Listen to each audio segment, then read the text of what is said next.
नमस्कार मुलांनो, आपण शिकत आहोत इयत्ता 8वी आणि आपला विषय आहे गणित आणि आपले जे तिसरं प्रकरण आहे मुलांनो ते आहे घातांक व घनमूळ। या प्रकरणाला आपण सुरुवात करणार आहोत। बघा मुलांनो, घातांक व घनमूळ आपल्या या प्रकरणामध्ये आपण घातांक व घनमूळ याचा अभ्यास करणार आहोत। म्हणजेच आपण या प्रकरणामध्ये कुठल्या घटकांचा अभ्यास करणार आहोत तर आपण इथे पाहू शकतो। या पाठामध्ये आपण घातांक परिमेय असलेल्या संख्यांचा अर्थ तसेच या पाठामध्ये आपण परिमेय संख्यांचा घन करणे आणि तसेच त्यांचे घनमूळ काढण्यास आपण या पाठामध्ये शिकणार आहोत। बघा, परिमेय संख्या ज्या आहेत त्या परिमेय संख्यांचा घन करणे आणि त्यांचे घनमूळ काढणे हे आपण या पाठामध्ये शिकणार आहोत। बघा मुलांनो, घातांक व घनमूळ या पाठामध्ये आपण काय करणार आहोत तर घातांक म्हणजे काय हे समजून घेणार आहोत। तर आपल्याला इथे सांगितलेलं आहे की आपण मागील इयत्तेमध्ये आपण काय शिकलो होतो तर घातांकाचा व त्यांचा जो नियम आहे तो आपल्याला माहीत आहे, तो आपण शिकलो होतो। तो आता आपण पुढील प्रमाणे देखील पाहणार आहोत। तर पहा मुलांनो, आपण इथे पाहू शकतो की आपण जे काही घातांक म्हणजे काय हे आपण पाहिलेलं आहे, त्याचे नियम देखील आपण पाहिलेले आहे आणि आता थोडक्यामध्ये आपण त्याची उजळणी देखील करून घेणार आहोत। बघा, मागील इयत्तेमध्ये आपण घातांक आणि त्यांचे नियम आपण पाहिले होते। तर उदाहरण आपल्याला इथे एक दिलेलं आहे, ते म्हणजे काय की 2 गुणिले 2 गुणिले 2 गुणिले 2 गुणिले 2। आता बघा, इथे 2 गुणिले 2 गुणिले 2 हे किती वेळा आलेले आहे तर हे 5 वेळा आलेले आहे। बघा, 1 2 3 4 5 किती वेळा आलेला आहे तर 5 वेळा आलेले आहे। म्हणजे 2चा 5वा काय आहे, हा घात आहे। बघा, हे गुणाकार रूपातील थोडक्यात आपण कसं लिहिणार आहोत तर आपण 2चा 5वा घात अशी आपण काय करणार आहोत, हे गुणाकार पद्धतीने घातांक लिहिणार आहोत। मग बघा, येथे 5 हा काय आहे आपल्याला माहित आहे, 5 हा पाया आहे। 2 हा काय आहे तर 2 हा पाया आहे आणि 5 जो आहे तो काय आहे तर घातांक आहे, जे आपण मागील इयत्तेमध्ये शिकलो होतो। मग आपण इथे काय लिहिणार आहोत तर 2चा 5वा घात म्हणजे हे काय आहे तर ही एक घातांकी संख्या आहे, जे आपण मागील इयत्तेमध्ये पाहिलं होतं। तसंच आपण परिमेय संख्या करणे आणि त्यांचे घातांक काढणे हे देखील आपण या पाठामध्ये शिकणार आहोत। तर पहा मुलांनो, इथे m व n या पूर्णांक संख्या असतील, m व n या काय आहेत तर या पूर्णांक संख्या असतील तर आपल्याला त्याचे काही नियम दिलेले आहेत आणि त्या नियमानुसार आपल्याला पुढचे उदाहरणे जे आहेत ते सॉल्व्ह करायचे आहेत। पहा, आपला जो पहिला नियम आहे तो आपल्याला असं सांगत आहे की a चा m घात गुणिले a चा n घात बरोबर काय होतं तर बरोबर m अधिक n हे झालं पहिलं आपलं सूत्र। आणि जे दुसरं आपलं सूत्र आहे मुलांना ते आहे a चा m घात भागिले a चा n घात बरोबर काय होणार आहे तर a चा m वजा n घात। त्यानंतर आपलं जे तिसरं सूत्र आहे, तिसरा जो आपला नियम आहे तो देखील आपण पाहणार आहोत आणि तो असा आहे की कंसामध्ये a गुणिले b चा m घात बरोबर a चा m घात गुणिले b चा n घात। तर हे झालं आपलं तिसरं नियम। आणि आता चौथा जो नियम आहे आपला तो आहे a चा 0 घात बरोबर काय येणार आहे तर 1 येणार आहे। त्यानंतर आपला जो 5वा नियम आहे तो आहे a वजा m घात बरोबर 1 छेद a चा m घात। हे आपले काय झाले, काही नियम झाले। तर हे झाले आपले 5 नियम। याच्या पुढील देखील आपल्याला 8 नियम सांगितलेले आहेत, ते देखील आपण काय करणार आहोत तर पाहणार आहोत। तर पहा मुलांनो, इथे आपले जे 8 नियम होते त्यापैकी 5 नियम आपण समजून घेतलेले आहेत। आता जो 6वा नियम आहे तो बघा असा आहे की a कंसात a चा m घात कंस पूर्ण त्याचा n घात बरोबर काय येणार आहे तर a चा m आणि n घात।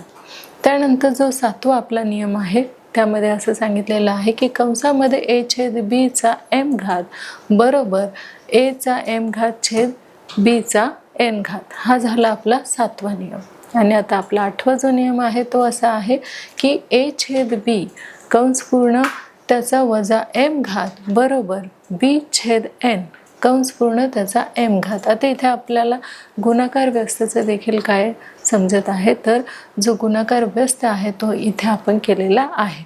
बघा, इथे आपण काय केलेलं आहे तर अंशाच्या जागी छेद लिहिलेला आहे आणि छेदाच्या जागी अंश लिहिलेला आहे, म्हणजेच इथे गुणाकार व्यस्ताचा देखील नियम लागू होत आहे.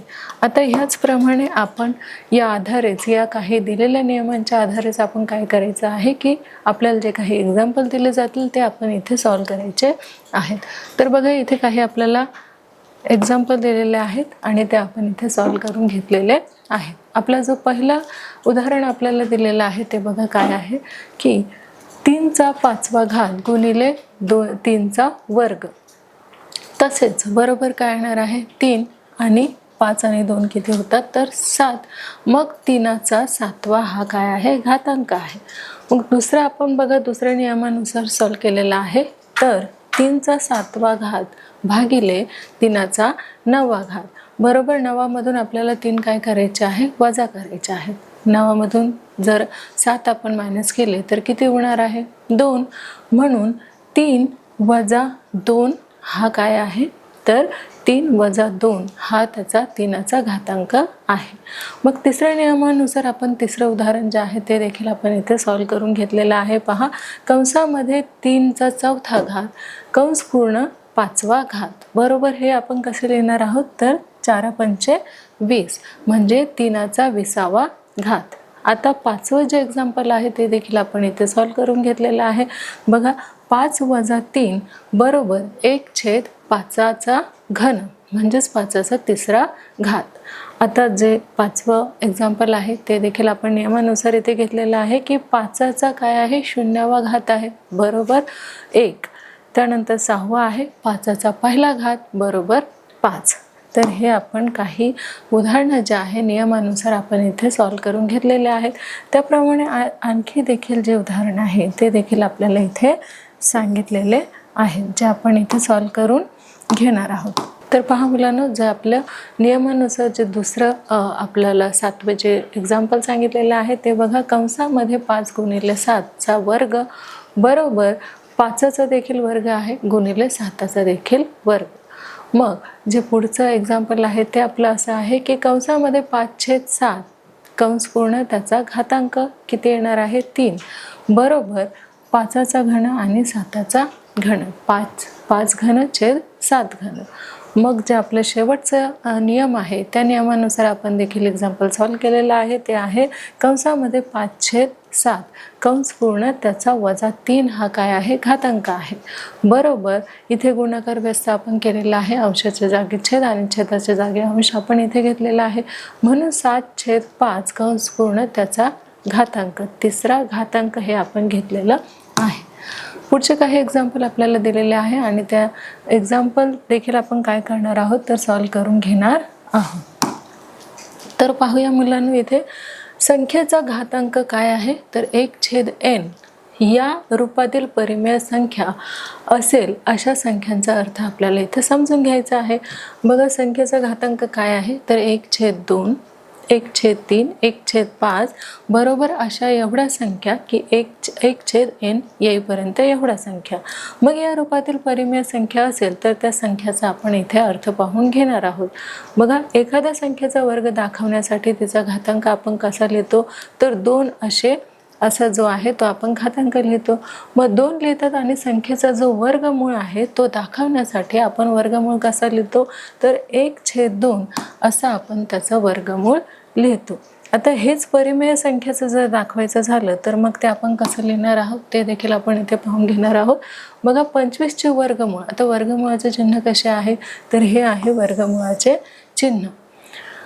हे जे चिन्ह आहे ते वापरून आपल्याला काय करायचं आहे तर वर्गमुळात 25 असे आपल्याला इथे वर्गमुळाच्या द्वारे आपल्याला जे काही परिमेय संख्याचे घातांक विचारलेले आहेत ते आपल्याला इथे दाखवायचे आहेत. तर बघा घातांक वापरून ती संख्या आपण कशी लिहिणार आहे तर 25 1/2चा घातांक असे आपण काय लिहिणार आहोत तर 25चा काय आहे 1/2 हा घातांक आहे. याद्वारे आपण ते दाखवणार आहोत. मग बघा म्हणजे काय येणार तर वर्गमुळात 25 बरोबर 25 1/2चा घातांक.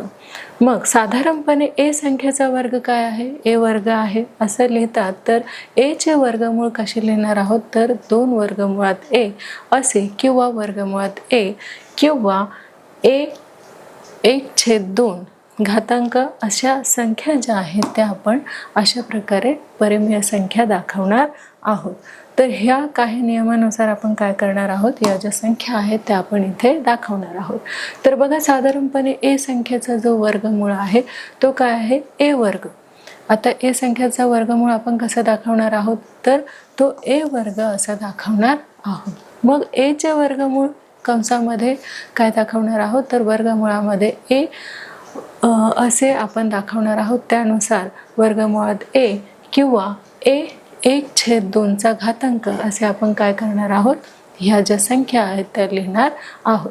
मग बघा, याप्रमाणे ए संख्येचा घन जो आहे, ए घन हा आपण अशा स्वरूपात लिहिणार आहोत. म्हणून ए चे घनमूळ जे आहे किती आहे, तर वर्गमुळात ए असे आपण कसे लिहिणार आहोत, तर ए 1/3 हे काय आहे, ए चे घनमूळ आहे. मग जसे की 4 चे घनमूळ, 4चा घातांक किती लिहिणार आहोत, 4 गुणिले 4 गुणिले 4 गुणिले 4 बरोबर किती झाले मुलांना, तर 64. म्हणून 64चे जे घनमूळ आहे ते गणित स्वरूपात बघा आपण कसे लिहिणार आहोत, तर वर्गमुळात घनमुळात किती लिहिणार आहोत, तर 64 किंवा 64 1/3 घातांक असे आपण लिहिणार आहोत. मग बघा, आपल्याला हे लक्षात ठेवायचं आहे की 64चा 1/3 हा घातांक आहे, बरोबर किती आहे, त्याचा घनमूळ आहे 4. तर अशा प्रकारे आपण गणिताची मांडणी करणार आहोत.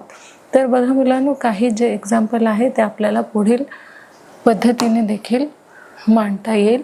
तर पहा, हे जे 3 आहे आपण त्याचा गुणाकार 5 वेळा केलेला आहे. इथे आपण पाहू शकतो 3 गुणिले 3 गुणिले 3 गुणिले 3 गुणिले 3 अशा आपण किती वेळा घेतलेले आहेत, तर 5 वेळा घेतलेले आहे. म्हणून बरोबर 1 2 3 4 5 म्हणून 3चा घातांक काय झाला, तर 5 हा झाला. जर ह्या सगळ्यांचा गुणाकार आपण केला तर उत्तर किती येणार आहे, तर 243 एवढं काय येणार आहे, उत्तर येणार आहे. त्यासाठी आपण काय करणार आहोत, तर याचा गुणाकार जो आहे तो आपण करून घेणार आहोत. बघा, 3 त्रिक किती, 9 गुणिले 3 त्रिक 9 आणि किती उरले मुलांनो, हे 3. मग पुन्हा काय करायचं आहे, 9 9 81 गुणिले 3. आता 81ला आपल्याला काय करायचं आहे, तर 81ला आपल्याला 3ने गुणायचं आहे. म्हणून बघा, 3 1 3 आणि 3 8 24. तर पहा मुलांनो, आपण ह्या सगळ्यांचा पाची तिनांचा जर आपण गुणाकार केला तर आपलं उत्तर किती येणार आहे, 343 एवढं येणार आहे. बघा, 343 हे आपलं उत्तर आलेलं आहे. मग ते गणिती रूपात लिहिताना आपण कसं लिहिणार आहोत, तर 3चा घातांक असा लिहिणार आहोत. मग या उलट 243चे 5वे मूळ ते कसे लिहिणार आहोत, तर 243 कंसामध्ये आणि त्याचा 5वं मूळ कसे लिहिणार आहोत, तर 1/5 असे आपण लिहिणार आहोत. बघा, 1/5 किंवा कसे लिहिणार आहोत, घनमुळामध्ये 243 असं आपण लिहिणार आहोत. मग इथे आपलं जे उत्तर आहे ते काय आलेलं आहे की 243चा 1/5 हा घातांक आहे, बरोबर काय, तर 3. सामान्यपणे ए चे n वे मूळ म्हणजेच काय, तर ए 1/n हे काय आहे, त्याचा घातांक आहे. असे आपण थोडक्यात काय करणार आहोत, तर या गणिताची मांडणी आपण केलेली आहे. आता पुढचं काही एक्झाम्पल आहे ते देखील आपण इथे सॉल्व करून घेणार आहोत. बघा, ते देखील आपण इथे पाहिलेलं आहे की उदाहरण आपल्याला दिलेलं आहे ते कोणतं आहे पाहूया. 128चं 1/7 हा काय आहे, घातांक आहे. मग 128चे 7वे मूळ असे आपण त्याला म्हणूया. बघा, आता 900चे 1/12 म्हणजे 900चे जे मूळ आहे ते किती आहे, 12 आहे. अगदी बरोबर. मग 13चे 1/5 म्हणजे 13चे जे मूळ आहे ते किती आहे, तर 5 आहे. 13चे मूळ किती आहे, तर 5 आहे. मग आपल्याला काय लक्षात ठेवायचं आहे की 10चा 1/5 बरोबर x ही संख्या असेल तर आपण कशी लिहिणार आहोत, तर xचा 5वा घात बरोबर किती, 10 असे आपण लिहिणार आहोत. आता पुढचं हे एक्झाम्पल आपण घेणार आहोत आणि ते देखील आपण इथे समजून घेणार आहोत. तर पहा मुलांनो, आपलं जे पुढचं एक्झाम्पल आहे ते आहे संख्येचा घातांक. संख्येचा घातांक काय आहे? m/n या रूपातील परिमेय संख्या असेल तर अशा संख्येचा अर्थ आपण इथे समजून घेणार आहोत. बघा, आपल्याला माहित आहे की 8चा वर्ग बरोबर किती? 8 8 64. मग 64चे जे घनमूळ आहे ते आपण कसे लिहिणार आहोत? तर कंसामध्ये 64 आणि त्याचं घनमूळ 1/3 बरोबर 8चा वर्ग कंस पूर्ण आणि त्याचा काय लिहायचा आहे? घनमूळ लिहायचं आहे 1/3 बरोबर किती? तर 4. त्याच्यामुळे किती आहे? 4 आहे. म्हणून 8च्या वर्गाचे घनमूळ किती? 4. हे झालं आपलं समीकरण 1. मग तसेच 8चे जे घनमूळ आहे ते आपण कसे लिहिणार आहोत? तर 8 त्याचे 1/3 हा काय आहे? घातांक आहे बरोबर किती? तर 2. म्हणून 8च्या घनमुळाचे जे वर्ग आहे ते आहे कंसामध्ये 8 1/3 त्याचं घनमूळ आहे आणि कंसाचा वर्ग बरोबर 2चा वर्ग बरोबर किती झाला? 2 दुणे 4. तर हे आहे दुसरं समीकरण. मग 1 व 2 वरून आपल्याला काय लक्षात येते पहा? तर 8च्या वर्गाचे वर्गमूळ किती आहे? 8च्या घनमुळाचे वर्ग म्हणजेच 8चा वर्ग कंस पूर्ण त्याचा 1/3 हा घातांक आहे बरोबर कंसामध्ये 8 1/3 त्याचा घातांक आणि कंस पूर्ण त्याचा वर्ग. हे आपल्या लक्षात आलेलं आहे. तर पाहूया मुलांनो, आणखी काही नियम आपल्याला सांगितलेले आहेत. त्या नियमानुसार आपल्याला काही एक्झाम्पल सॉल्व करायचे आहे. बघा, घातांक पूर्ण संख्या असतानाचे घातांकाचे जे नियम आहेत तेच नियम घातांक परिमेय संख्यासाठी सुद्धा आपण वापरणार आहोत. बघा, म्हणून कंसामध्ये a चा m हा घात आहे कंस पूर्ण त्याचा n हा घात म्हणजेच a चा mn हा काय आहे? घात आहे. हा नियम आपल्याला वापरून पुढचं उदाहरण आपण सोडवलेलं आहे. बघा, 8 कंसामध्ये 8चा वर्ग त्याचा जो घनमूळ आहे तो 1/3 बरोबर कंसामध्ये 8 1/3 हा त्याचा घनमूळ कंस पूर्ण त्याचा वर्ग बरोबर 8चा जो घातांक आहे तो आहे 2/3. म्हणून यावरून 8 2/3 या संख्येचा अर्थ आपल्याला 2 प्रकारे लावता येतो. आता कुठले ते 2 प्रकार आहेत ते देखील आपण इथे समजून घेणार आहोत. तर पहा मुलांनो, पहिलं जे आहे जी मांडणी, म्हणून कंसामध्ये a चा m हा घातांक कंस पूर्ण n हा त्याचा कंसाचा घातांक म्हणून a m n हा a चा घातांक. हा नियम आपल्याला वापरून आपण काय केलेलं आहे? त्या सूत्रानुसार आपण किमती टाकलेल्या आहेत. आता यावरून त्याचे जे 2 प्रकार आपल्याला बघायचे आहेत ते बघा काय आहेत? तर पहिला जो प्रकार आहे तो आहे 8 त्याचा जो घातांक आहे 2/3 बरोबर कंसामध्ये 8चा वर्ग 1/3 त्याचा काय आहे? घनमूळ आहे बरोबर 8च्या वर्गाचे घनमूळ. मग दुसरा जो आहे तो आहे 8 2/3 हा त्याचा घातांक आहे बरोबर कंसामध्ये 8 त्याचा 1/3 हा घातांक कंस पूर्ण त्याचा वर्ग 8च्या घनमुळाचा वर्ग. हा काय आहे?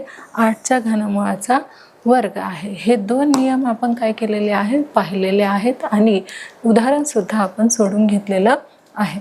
आता जो पुढचा नियम आहे मुलांना आपला तो बघूया आपण. तर तो आपण पाहणार आहोत. तर आपण इथे बघू शकतो त्याचप्रमाणे 27चं जे आहे 4/5 हा घातांक आहे म्हणून 27चा चौथा घात बरोबर 1/5 हा त्याचा घनमूळ आहे. म्हणजे 27च्या चौथ्या घातांकाचे 5वे मूळ आणि 27 4/5. आता कंसामध्ये काय आहे की 27 1/5 कंस पूर्ण त्याचा चौथा घातांक म्हणजे 27च्या 5व्या मुळाचा काय आहे? हा चौथा घातांक आहे. असे 2 अर्थ आपल्याला इथे सामान्यपणे सांगता येतात. मग सामान्यपणे a चा m/n हा घातांक आहे. या संख्येचा अर्थ आपल्याला 2 प्रकारे इथे मांडता येतो. तो बघूया. a चा m/n हा घातांक बरोबर कंसामध्ये a चा m घातांक आणि n 1/n हा त्याचा काय आहे? वर्गमूळ आहे. म्हणजेच a चा m व्या घाताचे n हे काय आहे? मूळ आहे. किंवा आपल्याला दुसरा जो पार्ट आहे तो कसा मांडता येणार आहे की a चा m/n बरोबर कंसामध्ये a चा n 1/n हा काय आहे? घनमूळ आहे. त्याचा m हा वर्ग आहे. म्हणजेच a च्या n व्या मुळाचा काय आहे? m हा घातांक आहे, जो आपण या सूत्रानुसार इथे बघितलेला आहे. आता पुढील नियमानुसार सुद्धा आपण इथे सांगू शकतो. पहा, ते आहे 4 गुणिले 4 बरोबर किती? 4 चौक 16. म्हणजेच 4चा वर्ग किती आहे? तर 4चा वर्ग 16 आहे, जो आपल्याला माहीत आहे. तसेच वर्गमुळात वजा 4 कंसामध्ये वजा 4 गुणिले कंसामध्ये वजा 4 म्हणजेच किती येणार आहे? तर कंसामध्ये वजा 4चा वर्ग बरोबर 4 चौक 16. त्यानंतर यावरून 16 या संख्येला एक धन आणि दुसरे काय आहे? तर ऋण चिन्ह आहे, जे आपण इथे बघू शकतो. एक धन आहे आणि एक काय आहे? तर ऋण चिन्ह आपल्याला इथे दिसून येत आहे. मग संकेतानुसार आपल्याला कसं लिहायचं आहे? बघा, 16चे धन वर्गमूळ वर्गमुळात काय येणार आहे? 16 असे आपण लिहिणार आहोत. मग 16चे जे ऋण वर्गमूळ आहे ते आपण कसे लिहिणार आहोत? तर ऋण वर्गमुळात 16 असे आपण दाखवणार आहोत. मग बघा, वर्गमुळामध्ये 16 बरोबर 4 आणि वजा वर्गमुळात 16 बरोबर वजा 4. तर प्रत्येक धनसंख्येला 2 वर्गमुळे असतात आणि 0 या संख्येचे वर्गमूळ काय असते? तर 0 या संख्येचे वर्गमूळ जे आहे ते 0च असते, जे आपण याद्वारे स्पष्ट केलेले आहे. आता जो पुढचे आपले पॉईंट आहे ते आपण देखील इथे घेणार आहोत. तर आपला पुढचा जो पॉईंट आहे तो आपण इथे घेणार आहोत. पाहूया. बघा, एखादी संख्या 3 वेळा घेऊन गुणाकार केल्यास येणारा गुणाकार हा त्या संख्येचा काय असतो? घन असतो. संख्या किती वेळा आपल्याला घ्यायची आहे? तर 3 वेळा घ्यायची आहे. 3 वेळा घेऊन आपल्याला त्या संख्येचा काय करायचं आहे? तर गुणाकार करायचा आहे. म्हणजेच इथे सांगितलेले आहे, एखादी संख्या जर 3 वेळा आपण घेतली तर तो त्या संख्येचा काय असतो? घन असतो. म्हणून उदाहरण आपल्याला इथे एक दिलेलं आहे 6चं. बघा, 1 2 3 6 जे आहे ते आपण किती वेळा गुणलेले आहे? बघा, 6 गुणिले 6 गुणिले 6 म्हणजे 6चा काय आहे? इथे घन आहे. 6चा 3रा घातांक. जर आपण 6ला 3 वेळा गुणलं तर आपले उत्तर किती येणार आहे? बघा, इथे आपण ते काय करणार आहोत? तर काढणार आहोत. पहिले 6 6 36 गुणिले 6. आता आपण 36ला काय करणार आहोत? तर 36ला गुणणार आहोत 6ने. मग 6 6 36 हातच्याला आले 3. सैंत्रिक 18. 18 आणि 3 किती? तर 21. बघा किती उत्तर आलेलं आहे आपलं? तर 216 हे उत्तर आलेलं आहे. म्हणजेच आपण इथे पाहू शकतो की 6ला जर 3 वेळा आपण गुणलं तर त्याचा गुणाकार किती येणार आहे? 216 येणार आहे. किती येणार आहे? तर 216. मग ही संख्या 6चा काय आहे? तर ही संख्या 6चा घन आहे. का घन आहे? तर 6ला 3 वेळा गुणल्याने गुणाकार किती येत आहे? 216 येत आहे. म्हणून 216 ही संख्या 6चा काय आहे? घन आहे. 216 ही संख्या कशी आली? तर 6ला आपण 3 वेळा 6नेच गुणलं, त्यामुळे काय झालेलं आहे की 216 हा आपला काय आलेला आहे? तर गुणाकार आलेला आहे. तर पहा मुलांनो, इथे आपण बघितलं होतं की उदाहरण जे दुसरं आहे ते दुसरं देखील आपण इथे उदाहरण घेतलं होतं. तर वजा 6चं घन आपल्याला करायचं आहे. आता इथे आपल्याला आधी जे एक्झाम्पल होतं ते धन स्वरूपात होतं, पण आता हे जे आहे ते ऋण स्वरूपात आहे. वजा 6चं आपल्याला काय करायचं आहे? घन करायचं आहे. मग त्याची उकल आपल्याला कशी करावी लागेल? तर कंसामध्ये वजा 6 आपल्याला किती वेळा गुणावं लागेल? तर 3 वेळा गुणावं लागेल, कारण घन सांगितलेलं आहे म्हणून 3 वेळा याचा गुणाकार होणार आहे. म्हणून बघा, कंसामध्ये वजा 6चा घन म्हणजेच 3 वेळा 6 हे काय आहे? गुणले जाणार आहे. बरोबर कंसामध्ये वजा 6 गुणिले वजा 6 गुणिले वजा 6. आता हे 6 जे आहे 3 वेळा जे आहे ते आपल्याला काय करावे लागणार आहे? तर गुणावं लागणार आहे. बघा, 6 6 36 आणि 36 216. मग आता हे आपल्याला ऋण संख्येत ऋण मध्ये सांगितलेलं आहे, म्हणून ऋणामध्ये देखील आपलं काय येणार आहे? उत्तर येणार आहे. म्हणून ऋण 216 हे काय आहे? तर ह्याचा गुणाकार आलेला आहे. हे काय आहे? आपलं ऋण 16 हा त्याचा गुणाकार आहे, जो आपण इथे करून घेतलेला आहे. आता पुढचं देखील एक्झाम्पल आपण बघू शकतो. तिसरं जे एक्झाम्पल आहे ते बघा काय आहे? तर कंसामध्ये 2/5 इथे सुद्धा ऋण आलेलं आहे आणि याचं घन आपल्याला करायचं आहे. मग त्याचं घन बघा आपण कसे केलेलं आहे? तर वजा 2/5 हे आपल्याला किती वेळा गुणायचं आहे? 3 वेळा गुणायचं आहे. बघा, 1 2 3 वेळा आपण गुणून घेतलेलं आहे. आणि बघा, त्याचं जे उत्तर आहे ते काय आलेलं आहे, तर त्याचं उत्तर आलेलं आहे बघा 2 दुने 4, 4 दुने 8 हे आलेलं आहे 8. 5 5 25, 25 5 125 आणि ऋणमध्ये संख्या ऋणामध्ये आहे म्हणून आपण ऋणाचं काय दिलेलं आहे, साइन दिलेलं आहे. ऋण 8/125 हे काय आलेलं आहे, तर आपला गुणाकार आलेला आहे. आता पुढचं देखील एक्झाम्पल जे आहे ते आपण इथे बघणार आहोत. बघा चौथं जे उदाहरण आहे ते आपल्याला सांगितलेलं आहे की कंसामध्ये 1/2 चा घन आपल्याला करायचा आहे. आता कंसामध्ये 1.2 चा घन जो आहे तो कसा करायचा आहे, तर 1.2 चा घन हा करायचा आहे. म्हणजेच 1.2 हे आपल्याला किती वेळा लिहायचे आहेत, तर ते आपल्याला 3 वेळा लिहायचे आहेत. बघा ते आपण किती वेळा लिहून घेतलेले आहेत, तर 3 वेळा आपण ते लिहून घेतलेले आहेत. आणि आता ह्या तिन्हींचा आपल्याला काय करायचं आहे, तर गुणाकार करायचा आहे. बघा म्हणून हे 3 ह्या तिघांचा गुणाकार किती आलेला आहे, तर 1.728 हा त्याचा गुणाकार आलेला आहे. आता पुढचं देखील आपण जे एक्झाम्पल आहे ते देखील आपण इथे पाहणार आहोत. तर ते बघा काय आहे, 5वं आपल्याला सांगितलेलं आहे की कंसामध्ये 0.02 चा घन आपल्याला करायचा आहे. मग ही संख्या आपल्याला किती वेळा गुणायची आहे, तर 3 वेळा गुणायची आहे. म्हणून बघा 0.02 गुणिले 0.02 गुणिले 0.02. आता यांचा गुणाकार आपल्याला करायचा आहे आणि तो आलेला आहे किती, तर तो आलेला आहे 0.0000008. बघा हे 2 शून्य इथे घेतले, हे 2 शून्य इथे घेतले, हे देखील 2 शून्य आपण इथे घेतलेले आहे. 2 दुने 4 आणि 4 दुने हे आलेलं आहे आपलं 8. तर एवढं आपलं उत्तर आलेलं आहे. आता आपण आणखी पुढचं देखील एक एक्झाम्पल घेणार आहोत. तर ते एक्झाम्पल बघा कुठलं आहे, तर आपण इथे बघू शकतो आपल्याला काय लक्षात ठेवायचं आहे, तर काही नियम जे आहेत जे आपण बघितले होते धनसंख्येचे आणि घनचे, ते देखील आपण इथे आता काही बघणार आहोत. तर पहा मुलांनो, इथे आपल्याला सांगितलेलं आहे की धनसंख्येचा घन काय असतो, धन असतो आणि ऋणसंख्येचा घन काय असतो, तर ऋणच असतो. मग दिलेल्या संख्येतील दशांश चिन्हानंतर येणाऱ्या अंकाची संख्या त्या संख्याच्या घनामध्ये येणाऱ्या दशांश चिन्हानंतरच्या अंकाच्या संख्येचे किती पट असते, तर ती तिप्पट असते. तर हे काही रूल्स आहे, नियम आहे जे आपल्याला लक्षात ठेवायचे आहेत.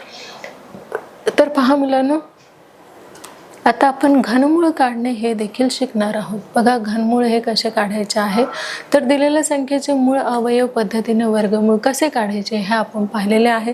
आता त्याच पद्धतीने आपल्याला काय करायचं आहे, घनमूळ सुद्धा काढायचे आहे. आणि ते घनमूळ बघा आपण इथे कसे काढून घेतलेले आहे ते देखील आपण इथे उदाहरणाच्या सहाय्याने पाहू शकतो. तर पहा मुलांनो, इथे पहिलं जे उदाहरण दिलेलं आहे 216चे आपल्याला घनमूळ काढायचे आहे. मग प्रथम 216चे मूळ अवयव आपल्याला काय करायचे आहे, इथे पाडून घ्यायचे आहे. त्याचे 216चे मूळ अवयव आपल्याला आधी लिहायचे आहेत. म्हणून 216 बरोबर 2 गुणिले 2 गुणिले 2 गुणिले 3 गुणिले 3 गुणिले 3 ह्या सगळ्यांचा गुणाकार किती येणार आहे, तर 216 हा येणार आहे. म्हणून 2 व 3 व 2 हे अवयव प्रत्येकी किती वेळा आलेले आहेत, 3 वेळा आलेले आहे. बघा 1 2 3 1 2 3 3 वेळा 2 आणि 3 हे आलेले आहेत. म्हणून ते एकमेकात घेऊन पुढील प्रमाणे जो गट आहे तो आपल्याला करता येतो. म्हणून 216 बरोबर 2 गुणिले 3 2 गुणिले 3 2 गुणिले 3 अशा आपण 3 गट त्याचे केलेले आहे. बघा 2 गुणिले 3 2 गुणिले 3 गुणिले 3 गुणिले 2. आता आपल्याला किती वेळा आलेले आहे, 2 गुणिले 3, तर 3 वेळा आलेले आहेत. बघा 1 2 3 3 वेळा आले असल्यामुळे काय येणार आहे, तर कंसामध्ये 3 गुणिले 2चा घन बरोबर 3 दुने 6चा घन. मग ही संख्या लिहिताना आपण कशी लिहिणार आहोत बघा, म्हणून घनमुळात 216 बरोबर 6 म्हणजेच 216चा 1/3 हा काय आहे, घातांक आणि बरोबर काय येणार आहे, तर 6. आता पुढचं देखील एक्झाम्पल जे आहे ते देखील आपण इथे सॉल्व करून घेणार आहोत. तर ते बघूया आपण काय आहे हे. बघा पुढचं जे आपल्याला उदाहरण दिलेलं आहे दुसरं उदाहरण ते देखील आपण पाहणार आहोत. तर बघा 1331चे घनमूळ आपल्याला काढायचे आहे. कितीचे? 1331चे. आणि 1331 म्हटलं तर 11 हे आपल्याला आठवतात. 11ला आपल्याला किती वेळा गुणायचं आहे? तर 3 वेळा गुणायचं आहे. बघा इथे आपण घेतलेलं आहे सॉल्व करून हे एक्झाम्पल. वजा 1331चे जे घनमूळ आहे ते काढण्यासाठी आपल्याला प्रथम 1331चे काय करावे लागेल? मूळ अवयव पाडावे लागेल. म्हणून आपण त्याचे मूळ अवयव पाडून घेतलेले आहे. 1331 बरोबर 11 गुणिले 11 गुणिले 11. म्हणजे 3 वेळा जर आपण 11चा गुणाकार केला तर आपल्या येणारा गुणाकार जो आहे तो किती येणार आहे? तर 1331 हा येणार आहे. किती वेळा गुणाकार करायचा आहे? 3 वेळा. 1 2 3. म्हणून बरोबर 11चा घन. मग वजा 1331 बरोबर काय येणार आहे? कंसात वजा 11 गुणिले कंसात वजा 11 गुणिले कंसात वजा 11. मग किती वेळा आलेला आहे पहा? 1 वजा 11 1 2 3 बरोबर कंसामध्ये वजा 11चा घन. मग ही संख्या लिहिताना आपण कसे लिहिणार आहोत? घनमुळात वजा 1331 बरोबर वजा 11 अशी संख्या आपण इथे लिहून घेणार आहोत. तर हे झालं आपलं दुसरं उदाहरण. आता आपण तिसरं देखील उदाहरण बघणार आहोत. ते बघा कसं लिहिलंय आपण की 1728चे घनमूळ आपल्याला इथे काढून घ्यायचे आहेत. कितीचे? 1728चे. मग 1728 बरोबर 8 गुणिले 216 आपल्याला आधी घनमूळ काढून घ्यायचं आहे. म्हणून बरोबर 2 गुणिले 2 गुणिले 2 गुणिले 6 गुणिले 6 गुणिले 6. आता प्रत्येकी संख्या जी आहे ती 3-3 वेळा इथे आलेली आहे. म्हणून 1728 बरोबर 2 हे किती वेळा आलेले आहे? 3 वेळा. बघा 1 2 3 म्हणून 2चा तिसरा घात गुणिले 1 2 3 6 देखील किती वेळा आलेले आहे? तर 3 वेळा. म्हणून 6चा घन. आता बरोबर कंसामध्ये 2 गुणिले 6चा घन. मग कुठल्या सूत्रानुसार पहा? तर या सूत्रानुसार a चा m हा घात गुणिले b चा m हा घात बरोबर कंसामध्ये a गुणिले b चा m हा काय आहे? घात आहे. बरोबर आपली संख्या मांडताना आपण कसं मांडणार आहोत? तर घनमुळात 1728 बरोबर 2 गुणिले 6 आणि साइन 2 12. तर बरोबर किती आलेलं आहे? तर साइन 2 12 हे आलेलं आहे. मग पुढचं देखील आपण एक्झाम्पल घेऊया. तर पहा हे चौथं एक्झाम्पल आहे जे आपण इथे घेतलेलं आहे. तर बघा आपलं जे चौथं एक्झाम्पल आहे ते देखील आपण सॉल्व करून घेतलेलं आहे की घनमुळामध्ये 0.125 आपल्याला काढायचा आहे. मग वर्गमुळामध्ये आपल्याला 0.125 तो कसा काढणार आहोत? बघा त्याच्या अवयव आपण पाडायचे आहे. म्हणून वर्गमुळात 125/1000. बघा आता जेवढी संख्या आहे तेवढ्या आपल्याला शून्य घ्यायचे आहेत. म्हणून 1 2 3 आणि 1 2 3 असे आपण काय घेतलेले आहेत? तर शून्य घेतलेले आहे. म्हणजे छेदामध्ये काय येणार आहे? तर 1000 येणार आहे. तर 1000 आलेले आहे.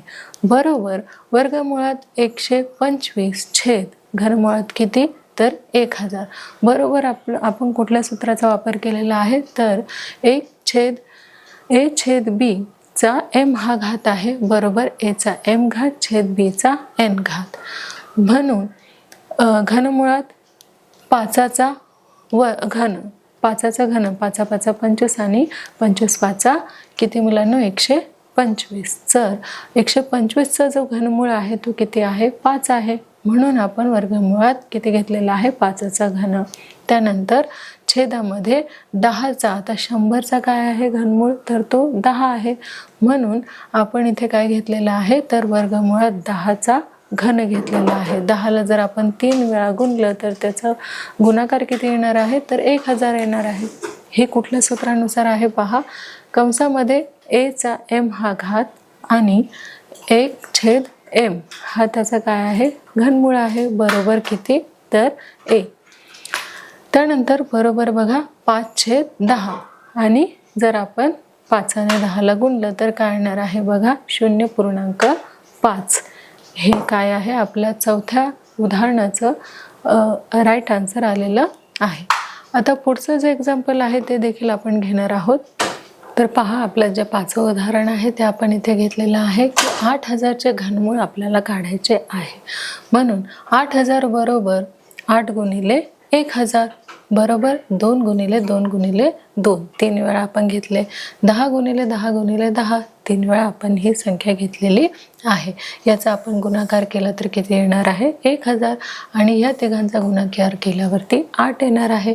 म्हणून 2 आपण किती वेळा घेतलेला आहे पहा 1 2 3 3चा घन गुणिले 1 2 3 10चा घन बरोबर कंसामध्ये 2 गुणिले 10चा घन बरोबर ह्या सूत्रानुसार आपण ते घेतलेलं आहे.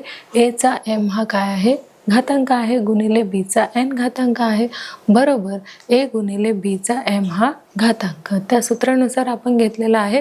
घनमुळात 8000 बरोबर किती 20. हे झालं आपलं 5वं एक्झाम्पल. आता पुढचं देखील आपण पाहणार आहोत एक्झाम्पल. तर ते कुठलं आहे पाहूया. घनमुळात 729 बरोबर 9. तर घनमुळात आपल्याला दाखवायचं आहे 0.000729 बरोबर किती येणार आहे. तर ते देखील आपण इथे सॉल्व करून घेतलेलं आहे. तर ते बघूया आपण काय येणार आहे. तर घनमुळात 0.000729 बरोबर घनमुळामध्ये आपल्याला ती संख्या कशी मांडायची आहे तर 729 छेद 10 लाख अशी आपल्याला ही संख्या जी आहे ते आपण मांडलेली आहे. त्यानंतर बघा वर्गमुळामध्ये आता 729 म्हणजेच 9ला आपण 3 वेळा गुणल्यानंतर काय येणार आहे तर 729 येणार आहे. छेदामध्ये घनमुळामध्ये जर 100ला आपण 3 वेळा गुणलं तर 10 लाख येणार आहे. म्हणून घनमुळामध्ये 10चा घन बरोबर वर्गमुळामध्ये 9चा घन छेद वर्गमुळामध्ये 100चा घन. मग 9/100 हे आपलं काय येणार आहे तर 9/100 हे आपला आन्सर आलेला आहे. आता आपल्याला त्याचा भागाकार करायचा आहे आणि उत्तर बघा काय आलेलं आहे 0.09 हे आपलं 6व्या एक्झाम्पलचं उत्तर आलेलं आहे. आता त्याचा आपण सारांश पाहणार आहोत. तो बघा या पाठामध्ये आपण काय काय शिकलेलो आहोत. तर या पाठामध्ये आपण शिकलेलो आहोत घातांक परिमेय असलेल्या ज्या संख्या आहेत त्या आपण या पाठामध्ये अभ्यासलेल्या आहेत. त्याचा अर्थ देखील आपण समजून घेतलेला आहे. तसेच घन व घनमूळ या संकल्पनाचा देखील आपण काय केलेलं आहे या पाठामध्ये अभ्यास केलेला आहे. तर मुलांनो आता आपण घातांक व घनमूळ या प्रकरणाचा आपण इथे अभ्यास करून घेतलेला आहे. तसेच सराव खेळ परीक्षा आणि प्रश्न उत्तरे या आधारे देखील हा पाठ आपण समजून घेणार आहोत.